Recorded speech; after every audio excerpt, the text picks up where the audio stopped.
and Norman has issued a severe thunderstorm warning for central Kingfisher County in central Oklahoma until 10 p.m. Central Standard Time.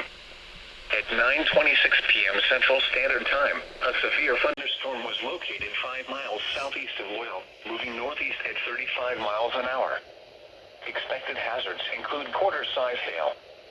This is a radar-indicated threat.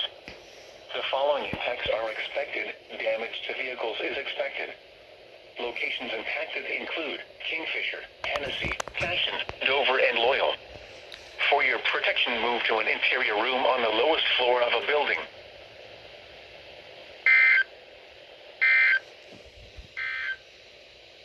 Flood watch remains in effect until 6 a.m. Central Standard Time Saturday. The flood watch continues for portions of central Oklahoma and northern Oklahoma, including the following areas in central Oklahoma: Canadian, Kingfisher, Lincoln, Logan, Oklahoma, and Payne. In northern Oklahoma, Garfield, Grant,